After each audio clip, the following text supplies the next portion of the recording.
Alléluia. Les frères et sœurs, le Seigneur est là. Et quelle grâce d'être ensemble pour l'entendre. C'est merveilleux, les frères et sœurs. Lui, c'est le meilleur pédagogue qui soit. C'est lui qui connaît toute l'équipe que l'on a ici. Si on est réunis ensemble, c'est parce que le Seigneur a voulu nous unir pour qu'on travaille pour lui. Et il n'y a rien de plus triste que de rien faire pour le Seigneur. On doit toujours être à l'œuvre. Alors, un jour, il y avait un prédicateur anglais, il s'appelle Charles Spurgeon, pour tous ceux qui ont entendu parler. Il y a beaucoup d'histoires sur lui, et en particulier, il va dans une conférence, il va prêcher, et puis il y a un jeune qui l'aborde, et dit, le jeune lui dit, mais je crois qu'il faut qu'un jour je rencontre personnellement le Christ et que je change de vie. Alors Spurgeon s'étonne, il dit, un jour, et pourquoi pas aujourd'hui ? Réponse embarrassée du jeune, il lui dit « Ah, je voudrais vivre un peu ». Alors Spurgeon lui dit « Mais tu manques d'ambition, jeune homme. Moi, à ta place, je voudrais vivre pleinement tout de suite et non pas vivre un peu en attendant. » Vous voyez ce que je veux dire ? Quand on ne connaît pas le Seigneur, on a l'impression qu'on va profiter de la vie. Je me rappelle ma grand-mère, elle me dit « Jean-Louis, profite de la vie ». Mais qu'est-ce que c'est que profiter de la vie ? C'était d'être dans le péché et je savais moi-même que ça n'apportait pas de vie. Par contre, quand j'ai connu le Seigneur, c'est là qu'on a la vie abondante, les frères et sœurs. C'est là qu'on a la vraie vie, qu'on a la vraie paix, la vraie joie. Mais alors, au lieu d'attendre, donnons-nous tout de suite au Seigneur. Faisons comme a dit ce prédicateur. Je ne veux pas vivre un peu. À ce jeune homme, c'est pas bon de vivre un peu. Il faut vivre abondamment pour le Seigneur.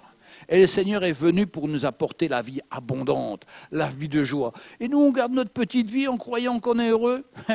Non, non, vraiment, elle est petite, notre vie. Elle est étriquée quand on garde notre vie. Mais quand on la remet au Seigneur, ça vaut vraiment la peine. Et je vois vraiment tous ces jeunes, on se trompe. Le monde nous fait croire qu'on va être heureux avec le monde. Mais non, on n'est jamais heureux. On est heureux avec Jésus. C'est lui qui remplit nos vies. C'est lui qui nous donne cette paix et cette joie. Et quelle grâce de le connaître.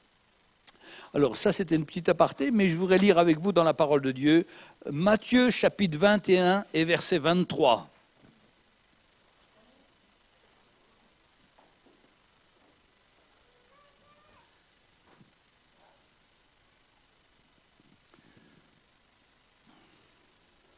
Alors on y est, Matthieu 21, verset 23, c'est la mise en doute de l'autorité de Jésus-Christ par les pharisiens, les sadducéens. Jésus se rendit dans le temple et pendant qu'il enseignait, les principaux sacrificateurs et les anciens du peuple vinrent lui dire « Mais par quelle autorité fais-tu ces choses et qui t'a donné cette autorité ?» Jésus leur répondit « Je vous adresserai aussi une question. Et si vous me répondez, je vous dirai par quelle autorité je fais ces choses. Le baptême de Jean, dit-il, d'où venait-il? Du ciel ou des hommes ?» Mais ils raisonnèrent ainsi entre eux. Si vous répondez du ciel, il vous dira, pourquoi donc n'avez-vous pas cru en lui? Et si vous répondez des hommes, nous avons à craindre la foule, car tous tiennent Jean pour un prophète. Alors ils répondirent à Jésus, nous ne savons pas. Et il leur dit à son tour, moi non plus, je ne vous dirai pas par quelle autorité je fais ces choses. Vous voyez, on essayait de mettre Jésus dans la difficulté et lui poser des questions embarrassantes. Mais Jésus, lui, retourne la question et leur dit, mais dites-moi, le baptême de Jean, c'était un baptême qui venait de Dieu ou ça venait des hommes? Et comme ils savaient tous que ça venait de Dieu, ils ne pouvaient pas contester.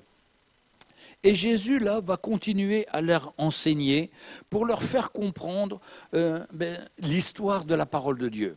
Et je trouve ça extraordinaire que dans 3 paraboles qui vont suivre, Jésus va parler de l'œuvre de Dieu qu'il est venu accomplir et il va mettre les pharisiens face à leurs responsabilités. En quelque sorte, il va leur raconter des paraboles qui sont des histoires où il explique une situation.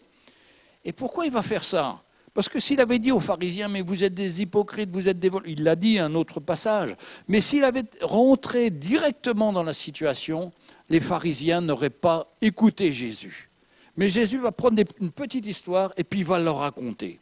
Alors, parabole des 2 fils qui vous ensemble. Un homme avait 2 fils et s'adressant au premier, il dit, mon enfant, va travailler aujourd'hui dans ma vigne. Il répondit, je ne veux pas. Ensuite, il se repentit et il alla. S'adressant à l'autre, il dit la même chose. Et son fils répondit, je veux bien, Seigneur. Et il n'alla pas. Lequel des 2 a fait la volonté du Père? Ils répondirent, le premier. Et Jésus le dit, je vous le dis en vérité, les publicains et les prostituées vous devanceront dans le royaume de Dieu. Car Jean est venu à vous dans la voie de la justice, et vous n'avez pas cru en lui. Mais les publicains et les prostituées ont cru en lui, et vous avez vu cela, et vous ne vous êtes pas ensuite repentis pour croire en Dieu, pour croire en lui. Vous voyez, il lui pose la question, mais ce premier fils qui devait aller travailler, il a dit oui à son père, et puis il a dit non à son père, et puis il n'est pas allé. Mais après, nous dit la parole, il s'est repenti et il alla. Tandis que l'autre fils, il dit oui, j'y vais, puis il n'y allait pas. Moi, je crois que nous sommes le peuple de la parole, et nous devons être de ceux qui disons, quand on dit oui, c'est oui. Quand on dit non, c'est non.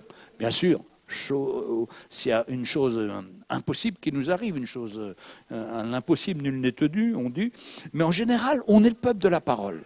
Et le peuple d'Israël, Jésus était venu pour rencontrer le peuple d'Israël. Ces publicains, ces pharisiens, mais ils ont dit oui, on va faire le plan de Dieu. Puis pour finir, ils ne l'ont pas fait. Et ils leur demandent, mais qui a bien fait? Et tout ça, ça commence à travailler le cœur des pharisiens et à leur dire, mais c'est les publicains, les prostituées qui ont cru en moi, et eux, ils sont repentis et sont dans le royaume de Dieu. Vous voyez ce que je veux dire? C'est facile de parler des pharisiens, mais des fois on est comme ça. On va accepter, on va dire oui, je fais, et puis je ne fais pas. Mais le Seigneur nous appelle à nous repentir et à recommencer et à retourner là où on avait désobéi et à s'attendre à la grâce du Seigneur. Alors Jésus va continuer tout le plan qu'il avait pour son Église à travers une autre histoire, c'est celle de la parabole des vignerons. On lit un peu ce matin, mais vous savez, c'est merveilleux la parole de Dieu parce qu'il y a une question qui est posée, puis après il y a la réponse de Jésus. Et la réponse de Jésus, elle est sans appel, elle est claire, elle est nette. Mais il ne va pas les affronter de face, il ne va pas rentrer dedans, il va prendre des exemples et puis il va leur montrer ce qu'il faut faire. Écoutez une autre parabole. Il y avait un homme maître de maison qui planta une vigne. Il l'entoura d'une haie et y creusa un pressoir et bâtit une tour. Ensuite, il la ferma des vignerons et quitta le pays. Lorsque le temps de la récolte fut arrivé, il envoya ses serviteurs vers les vignerons pour recevoir le produit de sa vigne. Les vignerons, s'étant saisis de ses serviteurs, battirent l'un, tuèrent l'autre et lapidèrent le troisième. Il envoya encore d'autres serviteurs en plus grand nombre que les premiers, et les vignerons les traitèrent de la même manière. Enfin, il envoya vers eux son fils, en disant, ils auront du respect pour mon fils. Mais quand les vignerons virent, ils se dirent entre eux, voici l'héritier, venons, tuons-le et emparons-nous de son héritage. Et ils se saisirent de lui, le jetèrent hors de la vigne et le tuèrent. Vous voyez ce qu'il raconte là, pour la vigne? C'est l'Église même. C'était son plan. Il avait voulu faire une vigne qui était de son peuple, Israël. Il a fait tout ce qui était nécessaire, il a redonné tout ce qu'il fallait. Et au moment de la récolte, il a envoyé des serviteurs. Ces serviteurs, c'était les prophètes. Dans tout l'Ancien Testament, vous avez ces prophètes qui viennent et puis qui annoncent la voix de Dieu. Mais ce qu'ils ont fait, ils ont tué, lapidé ces prophètes, ils n'ont pas voulu les entendre. Alors il s'est dit, je vais envoyer mon fils. Là, ils auront du respect pour mon fils. Malheureusement, quand ils ont vu le fils, ils ont dit, voilà l'héritier, prenons-le, tuons-le. Et ce fils-là, c'est Jésus-Christ. C'est extraordinaire comment l'évangile est annoncé à travers des images, des tableaux, et comment ça parle, et comment le plan de Dieu se déroule là, au lieu de leur dire, bon, je vous ai envoyé Jésus-Christ, vous ne l'acceptez pas. Non, il raconte l'histoire de la vigne, il raconte l'histoire du plan de Dieu à travers des illustrations pour que les gens puissent saisir le plan de Dieu et ce que Dieu veut dire. Alors, écoutez, cet homme qui plante cette vigne, c'est Dieu le Père, c'est Israël qui l'a établi, qu'il était délivré de l'Égypte, qu'il a ramené dans son peuple promis, puis il envoie les prophètes pour les guider, pour les instruire. Mais tout le temps, ils ont combattu les prophètes. Tout le temps, ils ont été insoumis. Tout le temps, ils ont fait ce qu'ils voulaient. Et jusqu'à envoyer son propre fils. Il disait, ils auront du respect pour mon fils. Mais quand les vignerons virent le fils, ils dirent en eux-mêmes, voici l'héritier. venez, tuons-le et emparons-nous de son héritage. Ils se saisirent de lui, le jetèrent hors de la vigne et le tuèrent. Maintenant, lorsque le maître de la vigne viendra, que fera-t-il à ces vignerons? Ils lui répondirent, il le fera périr misérablement ces misérables, et il affermera la vigne à d'autres vignerons qui lui donneront le produit au temps de la récolte. Là, Jésus va parler clairement. Il va dire, vous n'avez pas voulu obéir à Christ, vous n'avez pas voulu vous soumettre à Dieu, mais Dieu va envoyer le maître de la vigne qui viendra, il fera périr misérablement ces misérables, c'est-à-dire que vous allez être détruits. Et c'est ce qui s'est passé en l'an 70. Titus, empereur romain, a détruit entièrement Jérusalem, a détruit totalement la ville. Il n'est pas resté pierre sur pierre, il avait été prophétisé. Et c'est ce qui est arrivé. Dieu lui-même, à travers son plan, quand il a vu que ses enfants étaient rebelles à lui, il a fait comme le maître de la vigne. Il a renversé, il a tué ces misérables. Et puis, il a affermi la vigne à d'autres vignerons. Qui c'est ces autres vignerons? C'est nous, mes frères et sœurs. C'est nous qui avons été appelés. On ne faisait pas partie du peuple et on a été greffés sur le peuple d'Israël pour pouvoir porter la parole du Seigneur, la vraie parole du Seigneur, à ceux qui ne voulaient pas la porter elle-même. Et c'est là que Dieu nous appelle et que nous devenons les témoins du Seigneur et les instruments du Seigneur pour le servir. Mais c'est une tâche extraordinaire. Comme a dit notre frère, c'est par grâce qu'on est sauvé. C'est par grâce qu'on a été choisi. Parce qu'on était étranger à la vie de Dieu. On n'aurait dû avoir aucune part. Mais à cause de la désobéissance du peuple d'Israël, Dieu a appelé un autre peuple. Et nous sommes son peuple. Bien sûr, on espère qu'un jour, le peuple d'Israël va se tourner à nouveau vers le Seigneur. C'est ce que la parole dit quand Jésus va revenir, qu'il va poser son pied sur le mont des Oliviers. Mais tout le monde le verra, tout œil le verra, et ils reconnaîtront celui qu'ils ont percé, nous dit la parole. C'est-à-dire que le peuple d'Israël va se rendre compte, le Messie promis, c'est lui. Et ils n'ont pas voulu de ce Messie-là. Parce qu'ils auraient voulu un Messie qui aurait été un libérateur par rapport aux Romains, par rapport à la puissance occupante, et ils auraient voulu être libérés matériellement. Mais la libération du Seigneur, ce n'est pas matériellement, c'est dans notre cœur, les frères et sœurs. L'œuvre du Seigneur, c'est dans notre cœur qui vient pour nous changer et pour nous transformer à son image. Alors Jésus leur dit, n'avez-vous jamais lu dans les Écritures ? La pierre qu'ont rejetée ceux qui bâtissaient est devenue la principale de l'angle. Vous savez, quand on construit une maison, la pierre d'angle, celle qui va être à l'angle d'un mur, c'est la pierre principale sur laquelle toute la maison va tenir. Eh bien, cette pierre principale, c'est Jésus-Christ. Si l'Église n'est pas branchée sur Jésus-Christ, n'est pas fondée sur le Seigneur, elle va s'écrouler. Ça va être la catastrophe. J'ai vu des églises tellement fondées sur des hommes et non pas sur le Seigneur. Et il faut que nos vies à nous soient fondées sur Jésus-Christ. C'est-à-dire que c'est soit sur lui qu'on compte, c'est soit sur sa grâce qu'on s'attend, c'est soit sur son intervention qu'on s'attend, et jamais sur un homme. Et malheureusement, il y a des gens qui fondent leur vie sur le pasteur ou sur tel frère, telle sœur. Non, on doit être fondé sur Jésus-Christ. Quand on a un problème, une situation, c'est à Jésus-Christ qu'on revient. C'est lui qu'on prie, c'est à lui qu'on s'attend. Et c'est lui qui, dans sa grâce, va répondre. Et des fois, vous savez, on veut aider les gens. Et c'est bien d'aider les gens, mais des fois, il y a des limites où il faut ressentir si on aide les gens et ils vont s'accrocher à nous ou s'ils vont s'accrocher au Seigneur. Il faut absolument qu'ils s'accrochent au Seigneur. C'est pour ça que Jean-Baptiste disait, il faut que je diminue et que Jésus en moi croisse, afin que ce soit Jésus qui fasse l'œuvre. Et c'est très important, parce que si c'est Jésus qui fait l'œuvre, le Seigneur saura le conduire à travers toutes les situations. Si c'est le pasteur qui fait l'œuvre, si c'est le pasteur par ses efforts ou par son soutien ou autre, ça ne changera pas la vie des gens.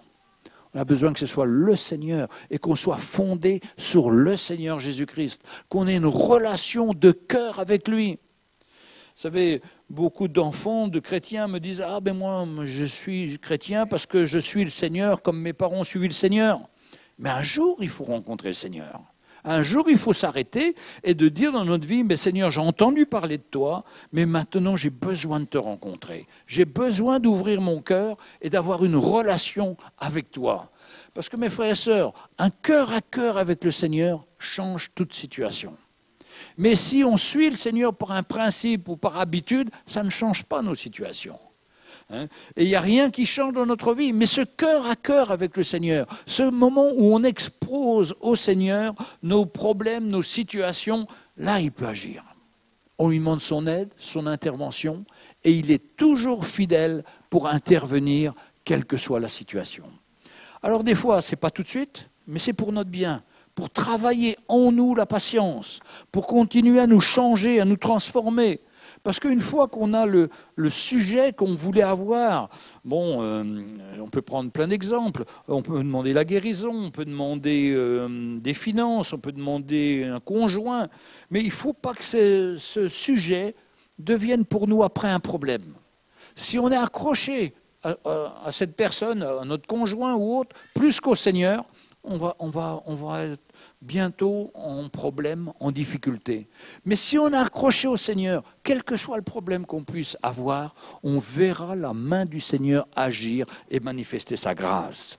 Mais il ne faut pas rejeter la pierre qui a été construite, qui a été placée là, qui est Jésus-Christ. C'est pourquoi l'évangile de la croix nous ramène toujours à cette fondation qui est la mort et la résurrection du Seigneur. C'est à travers sa mort et sa résurrection que j'ai la réponse à toutes mes questions de ma vie, à toutes les situations que je peux passer. Je peux me mettre là sur cette fondation, dire au Seigneur, j'ai besoin de ton aide. Merci d'intervenir. Je sais qu'à la croix, tu es mort pour moi, pour me changer, pour me transformer, afin que je devienne de plus en plus à ton image. Et le Seigneur est fidèle pour manifester sa grâce. Alors, quand ils ont entendu cela, il continue, le Seigneur, dans l'évangile toujours de Matthieu, verset, je suis toujours 42, Jésus leur dit, « N'avez-vous jamais lu dans les Écritures, la pierre qu'ont rajetée ceux qui bâtissaient est devenue la principale de l'angle. C'est du Seigneur que cela est venu, et c'est un prodige à nos yeux. C'est pourquoi je vous le dis, le royaume de Dieu vous sera enlevé et sera donné à une autre nation qui en rendra les fruits. Celui qui tombera sur cette pierre s'y brisera, et sur qui elle tombera sera écrasé. » Après avoir entendu ces paroles, les principaux sacrificateurs et les pharisiens, c'est mon fils qui me disait, papa, incroyable, on parle de nous dans la Bible. Regarde, partout c'est marqué les principaux sacrificateurs, les parisiens. Non, c'est les pharisiens, mon chéri. Mais c'est vrai, quelque part. On est aussi, nous aussi, comme des pharisiens, mais on a besoin d'être changés, parce qu'autrement, l'œuvre de Christ ne se fait pas. Et quand on est religieux, on devient pharisien. Mais quand on laisse le Saint-Esprit nous parler, quand on s'aligne avec le plan de Dieu, on n'est plus religieux, on est à l'écoute du Seigneur. Alors, après avoir entendu ces paroles, les principaux sacrificateurs et les pharisiens comprirent que c'était d'eux que Jésus parlait, et ils cherchaient à se saisir de lui, mais ils craignaient la foule parce qu'elle le tenait pour un prophète. Voilà, Jésus a expliqué l'histoire de la vigne, la construction de cette vigne qui a été faite par le Père, tout ce qu'il a donné pour faire le pressoir, la haie, la tour pour garder la vigne, tout ce qui a été fait, et puis que quand ils sont venus pour la récolte, ils ont tué les prophètes, ils ont tué ceux qui prenaient soin de l'œuvre du Seigneur, et puis après ils ont envoyé Jésus-Christ, ils l'ont tué à leur tour, et là les pharisiens se rendent compte que c'est pour eux. Vous voyez, une histoire comme ça, une parabole de Jésus, c'est pour faire passer quelque chose de vrai sans choquer directement les gens. Ça fait comme une anesthésie. Ah, je trouve ça très joli l'histoire. Ah, c'est bien l'histoire de la vigne, ça c'est super. Puis d'un coup, ils s'aperçoivent que c'est pour eux. Et ça change tout. Et c'est pourquoi le but d'une histoire, c'est pas de distraire les gens, mais c'est des appels à une transformation de notre vie, de notre intelligence et de notre pratique. La parole de Dieu vient pour nous travailler. Et Jésus fait pareil, il enseigne à travers cette histoire. Et là, le peuple d'Israël reconnaît que c'est eux, les pharisiens, C'est eux les principaux sacrificateurs, que c'était d'eux que Jésus parlait. Et il cherchait à se saisir de lui, mais il craignait la foule, donc car il le tenait pour un prophète. Vous voyez, première histoire, il parle de celui qui n'a pas obéi. Deuxième histoire, celui qui a tué le fils. Et puis on arrive à la troisième parabole, parabole du festin des noces. Elle nous concerne tous. Jésus, prenant la parole, leur parla de nouveau en parabole. Il leur dit, le royaume des cieux est semblable à un roi qui fit des noces pour son fils. Il envoya ses serviteurs appeler ceux qui étaient invités aux noces, mais ils ne voulurent pas venir. Voilà, le roi veut faire une noce, veut marier son fils, et donc il invite, et c'était comme ça dans le Moyen-Orient, on faisait une invitation générale en disant que mon fils va se marier telle date, tel mois, longtemps à l'avance, et ils envoyaient à tout le monde ces invitations, et puis après ils envoyaient une seconde invitation pour ceux qui avaient déjà répondu à la première, et c'est là ce qui va se passer, la seconde invitation. Alors, lorsqu'ils ont envoyé, mais ils ne voulurent pas venir, il envoya encore d'autres serviteurs en disant, dites aux conviés, voici j'ai préparé mon festin, mes bœufs et mes bêtes grasses sont tués, tout est prêt, venez aux noces.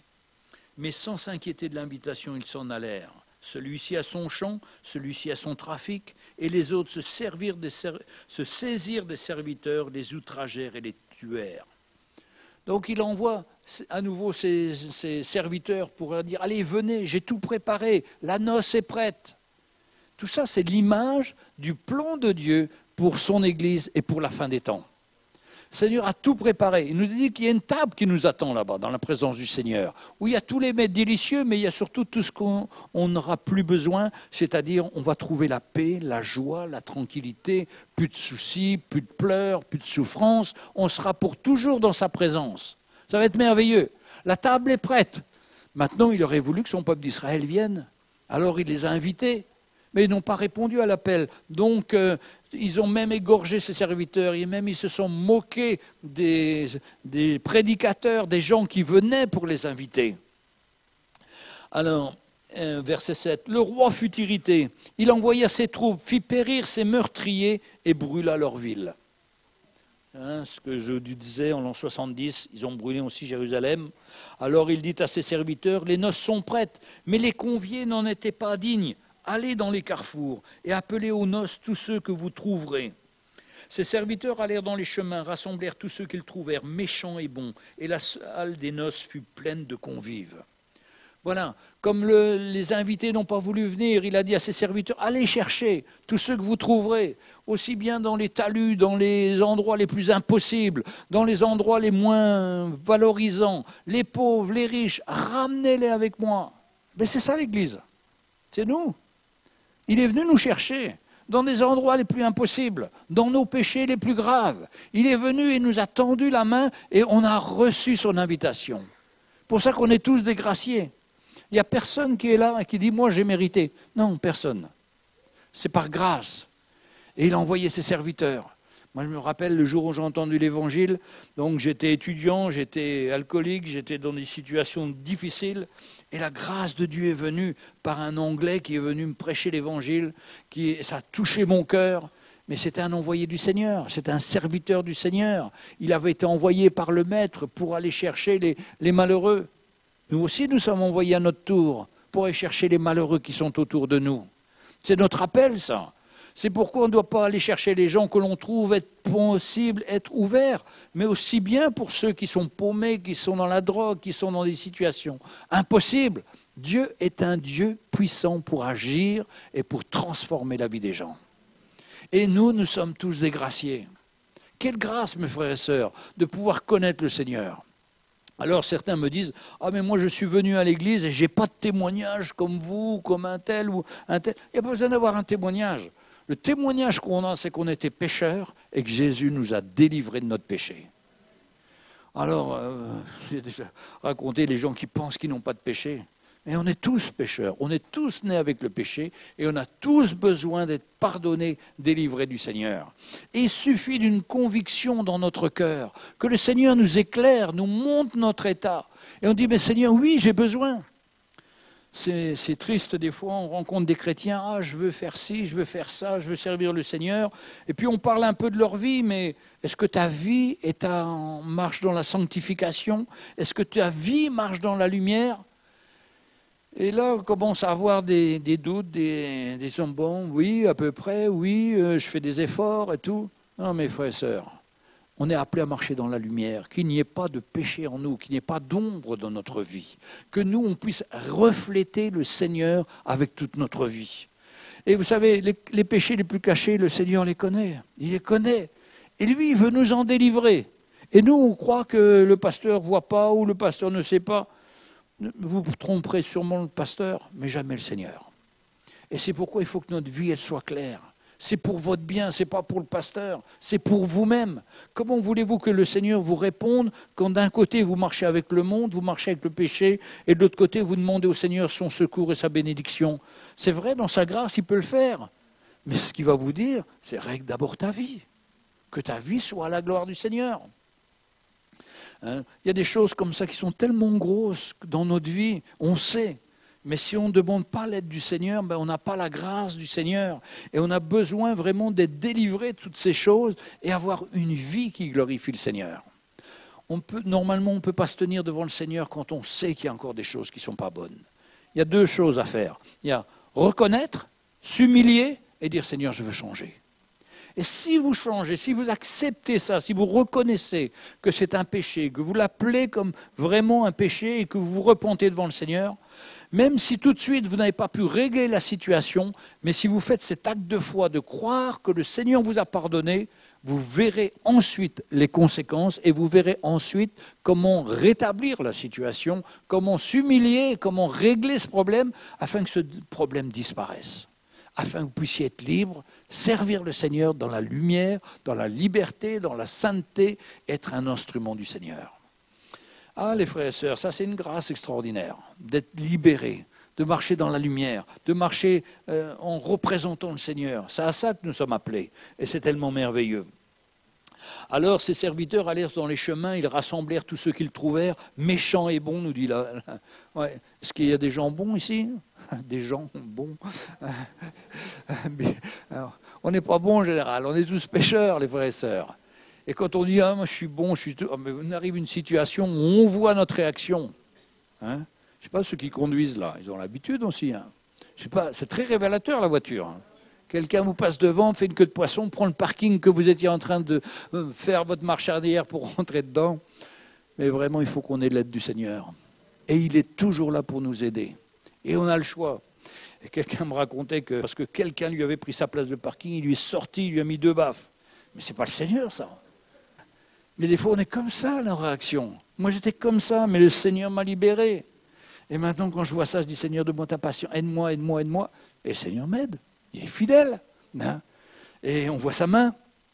Alors, ces serviteurs étaient allés sur les chemins, rassemblèrent tous ceux qui trouvèrent méchants et bons, et la salle des noces fut pleine de convives. Le roi entra pour voir ce qui était à table. Il aperçut un homme qui n'avait pas revêtu un habit de noces. Il lui dit, mon ami, comment es-tu rentré ici sans avoir un habit de noces? Alors, pour vous expliquer qu'autrefois, quand il y avait des noces dans ces pays d'Israël, dans ces pays du Moyen-Orient, on leur donnait un habit blanc aux invités. Ils prenaient leur douche, s'ils étaient clochards ou autres, ils pouvaient prendre une douche et on leur remettait un habit blanc. C'est l'image pour nous de la transformation que le Seigneur nous donne.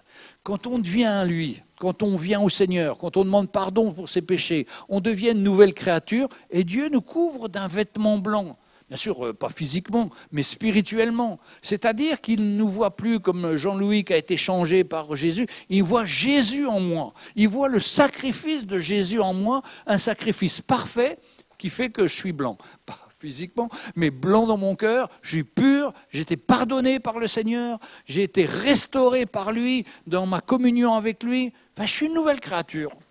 Et nous sommes tous des nouvelles créatures. Si nous sommes ici et que nous connaissons le Seigneur, nous sommes tous passés par cette conversion et qui a fait de nous qu'on aura un vêtement blanc quand on va monter dans le ciel auprès du Seigneur. Et à cette noce que Dieu est en train de raconter, Il y en a un qui a laissé son vêtement sale ou son vieux vêtement. Il n'a pas voulu revêtir le vêtement que Dieu lui offre à travers le sacrifice de Jésus. Et il y a des gens qui disent « Moi, j'ai fait tellement de choses bonnes. Moi, j'étais tellement bon. J'ai fait tellement d'œuvres. » Ça n'a aucune valeur. Ce qui sauve, c'est la rencontre avec le Seigneur, et c'est d'être sauvé non pas par nos œuvres, mais par la foi, nous dit la parole. Et quand on est dans la foi, là où on reçoit ce vêtement blanc, on est purifié et on est dans la présence du Seigneur. Parce que nos œuvres, mes frères et sœurs, c'est toujours gâché par notre orgueil, par notre fierté. On fait quelque chose mais pour être vu, pour être reconnu. C'est dramatique. Mais nous, quand on fait les choses, quand on doit faire les choses, on le fait pour le Seigneur. C'est que des fois, on demande aux frères et sœurs, tiens, tu veux faire le ménage, tu veux faire la peinture, tu veux faire quelque chose. Alors, certains n'osent pas dire non. Ils disent, bah oui, je vais faire plaisir au pasteur, je vais aller faire la peinture. Et puis quand je vais partir, je vais dire, merci pasteur, merci. Et il attend à ce que moi, je lui dise merci. Bien sûr, je lui dis merci par politesse. Mais il m'est arrivé une fois de ne pas dire merci à la personne, mais je ne l'ai jamais revue après dans l'église. Elle attendait mon merci. Et je ne l'ai pas rencontrée pour lui dire merci, elle s'est sentie gênée. Et frère, si on est comme ça c'est vraiment les œuvres. On doit faire les choses pour le Seigneur. Tout ce que vous faites, faites-le pour le Seigneur et non pour les hommes. Et vous recevrez du Seigneur une récompense. Moi, qu'est-ce que je veux vous faire comme récompense? Je vais vous remercier une fois ou deux fois, mais les récompenses du Seigneur, c'est une grande valeur, ça. C'est riche, ça nous donne la paix, ça nous donne la joie. On rentre chez nous, on a travaillé dur, mais on rentre, on est content. Merci Seigneur, j'ai fait ce que tu m'as demandé de faire. J'ai pu accomplir ce qu'on m'a demandé de faire et je l'ai fait de tout mon cœur pour toi. Mais c'est merveilleux, ça, c'est vraiment le cadeau du Seigneur. Et puis un jour, le Seigneur nous dira, ben oui, je me rappelle de toi. C'est toi qui as fait la peinture là-bas. Hein. Personne ne t'avait vu, mais moi je t'ai vu. Alors moi je vais t'encourager et te féliciter. Et donc, il voit cet homme qui a ses vêtements noirs, sales. Là. Comment es-tu entré ici sans avoir un habit de noces? Cet homme eut la bouche fermée. On ne pourra pas argumenter devant le Seigneur. La bouche fermée. On ne pourra pas dire, mais Seigneur, j'ai fait ci, j'ai fait ça. Ça n'a pas de valeur. Il eut la bouche fermée. Et dit mon ami, comment tu... Alors le roi dit au serviteur, liez-lui les pieds et les mains et jetez-les dans les ténèbres du dehors où il y aura des pleurs et des grincements de dents. Je ne vais pas faire le bruit des grincements de dents, mais ça ne doit pas être joli. Hein. Ça doit faire froid dans le dos. Hein. Et c'est ça. Ce que ça va être quand on va être, si on ne connaît pas le Seigneur, qu'est-ce que ça va être ces moments? Vous savez, ça va être comme si on était sur la terre et qu'on a plein de besoins et qu'on n'arrive jamais à combler nos besoins, jamais à satisfaire nos besoins.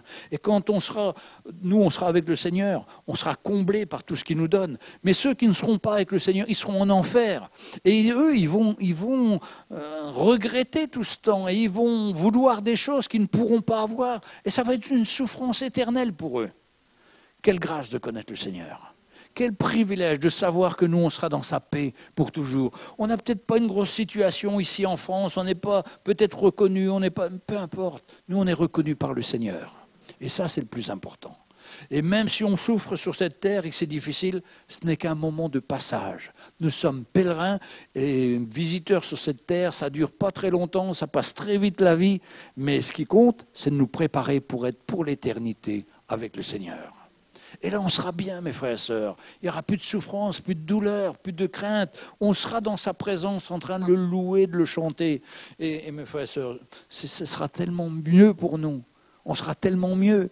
Pour ça que Paul, qui avait une vision du ciel, il disait, mais je préférerais partir. Mais le Seigneur me demande de rester là pour continuer à servir le Seigneur. Et c'est ça qui est notre appel. C'est de continuer à le servir le Seigneur malgré l'âge qui vient, malgré les maladies qui sont là, malgré les combats que nous pouvons avoir, mais d'être en train de le servir pour toujours et d'être dans sa présence. Mais ça va être merveilleux. Et c'est à ça que nous sommes appelés. Donc ne visons pas cette terre, les années à venir, visons là-bas le ciel, la présence du Seigneur, l'attente que le Seigneur a préparée pour nous, la maison qu'il a préparée pour nous, où nous serons pour toujours dans sa présence. Franchement, la vie chrétienne, c'est difficile pour ceux qui passent par des situations, mais avec l'aide du Seigneur, c'est une bénédiction. Et c'est une force. Et Dieu veut nous équiper, nous donner tout ce qui est nécessaire pour qu'on puisse le servir avec joie, avec détermination et qu'on puisse voir sa main. Mes frères et sœurs, ne vous plaignez pas de votre travail, ne vous plaignez pas de votre situation. Plutôt, confiez-la au Seigneur et demandez au Seigneur de vous aider dans cette situation. Et je sais, un frère dernièrement me disait, on m'a donné un poste où il n'y a rien à faire. Vous savez, dans le monde, quand on veut fatiguer quelqu'un, quand on n'est plus d'accord avec lui, on lui fait une petite promotion d'un nouveau poste, mais il est dans un placard. Il est dans un placard, c'est-à-dire qu'il n'a rien à faire de la journée. Il est payé, mais il n'a rien à faire. Et il n'y a rien de plus d'être dépressif, de venir cette dépression. Mais quand on a le Seigneur, on peut profiter de ce temps-là pour prier, pour chercher le Seigneur, pour vraiment avoir un cœur à cœur avec lui, être un instrument du Seigneur. Alors vous savez, au lieu de nous plaindre, on veut plutôt rendre grâce au Seigneur, parce que la Bible nous dit que toute chose concourt au bien de celui qui cherche Dieu. Bien sûr, il faut chercher le Seigneur. Et c'est là où peut-être on est moins bon, c'est d'avoir ce désir dans notre cœur de le rechercher. Mais quand on le recherche, on le trouve, il remplit notre vie, il nous donne sa joie, sa paix, et ça change vraiment notre vie. Quel privilège on a de le connaître. Moi, je suis reconnaissant, les frères et sœurs. Où serais-je si 21 mai 71, j'avais été loin d'entendre l'Évangile, mais quand j'ai ouvert mon cœur, ma vie était transformée. Et vraiment, je ne regrette pas, au contraire, je suis tellement reconnaissant. Et mon but, c'est d'encourager chacun à être reconnaissant pour ce que Dieu a fait dans sa vie. Même si ça semble petit, mais si ça semble petit, c'est pas, le petit ne vient pas de Dieu, le petit vient de moi, parce que j'ai ouvert très petitement la porte. Mais quand j'ouvre grand la porte de mon cœur, je vois des grandes choses du Seigneur. Et il est fidèle. Bien sûr, je passe avec des épreuves, mais il est avec moi. Et c'est mieux d'être avec le Seigneur que de tout ce qu'on peut avoir dans ce monde où on est seul et sans rien. Mais quelle grâce de le connaître et de marcher avec lui. Amen. Alors vous voyez, dans ces trois histoires, il y avait tout pour que les pharisiens puissent se convertir, se tournent vers le Seigneur, comprennent. Mais malheureusement, ils n'ont pas voulu. Ils n'ont pas voulu. Et la Bible nous dit à la fin, car il y a beaucoup d'appelés, mais peu d'élus. Et nous sommes ces élus, ça. Nous sommes les élus du Seigneur. Quelle grâce. Et vous connaissez l'histoire d'un homme qui employait des ouvriers chrétiens aux États-Unis au temps de la cueillette du coton. Et là, le patron, qui se moquait toujours d'un chrétien, lui dit, alors, toi, tu es un élu, toi ? Oui, il dit, oui, moi je suis un élu, j'ai eu la grâce de connaître le Seigneur. Il dit, est-ce que moi, le patron, je suis un élu? Et alors l'esclave ne sait pas trop quoi répondre et il dit, tu sais, pour être élu quelque part, il faut déjà se présenter. Et si tu ne t'es pas présenté au Seigneur, ben, tu ne peux pas être élu. Et c'est vrai quelque part, si on n'a pas fait cette démarche vers le Seigneur, on ne peut pas être élu. Mais si on reconnaît notre état et qu'on demande l'aide du Seigneur, il est fidèle pour intervenir et manifester sa grâce. Et ce matin, il y en a peut-être qui n'ont pas encore donné leur cœur au Seigneur, mais il y en a peut-être aussi qui ont des problèmes ou des difficultés. Si vous n'avez pas remis ces problèmes ou ces difficultés au Seigneur, le Seigneur ne peut pas agir. Mais si vous les remettez ce matin, il faut vous attendre à la grâce de Dieu et à l'intervention du Seigneur. Quelle que soit la difficulté que vous pouvez passer, quel que soit le trait de caractère que vous avez en vous qui vous fatigue, que ce soit l'orgueil, la colère, tout ça, on met ça devant le Seigneur. Et le Seigneur, dans sa grâce, vient nous toucher et commence à nous changer, à nous transformer. Ce ne sera pas, on voudrait un coup de baguette magique pour être changé, mais ce n'est pas comme ça avec le Seigneur. C'est petit à petit. Petit à petit. Mais au bout de quelques années, on se retourne, on dit « Ah là là, le Seigneur m'a vraiment changé. » Je vois ça à ma façon de conduire, je vois ça à ma relation avec ma femme, avec mes enfants. Quelle grâce, quel privilège. Mais vous voyez, ça commence par une démarche où on vient au Seigneur, on dit « Seigneur, je te dépose ça parce que ça me fatigue, ça me travaille, ça me pénalise. Moi, ce que je veux, c'est te servir et marcher dans tes voies. » Et Dieu est fidèle. Ce qu'on a besoin, c'est de prendre le Seigneur au mot. Seigneur, j'ai ça dans ma vie. Seigneur, libère-moi. Et le Seigneur est fidèle pour le faire, pour nous changer et nous transformer. Il est grand, le Seigneur. Il n'est pas comme nous. Lui, en un instant, il peut toucher notre cœur, nous changer, nous transformer. Les plus grands changements que j'ai eus, ce n'est pas forcément des changements en moi, mais surtout des changements de voir les choses. Je voyais toujours que mon problème, par exemple, ça pouvait être ma femme ou mes enfants. Et jusqu'au moment où le Seigneur me montre que le problème, c'était moi. Et quand j'ai vu que c'était moi et quand je me suis humilié, j'ai vu la main du Seigneur. Le Seigneur s'occupera des autres. Il doit commencer par nous-mêmes. Et si dans notre état, on voit que c'est nous-mêmes, on s'approche de lui, on lui demande son secours, et il est fidèle pour intervenir et pour nous changer à son image et faire de nous des nouvelles créatures, nous transformer de plus en plus à sa gloire. Amen.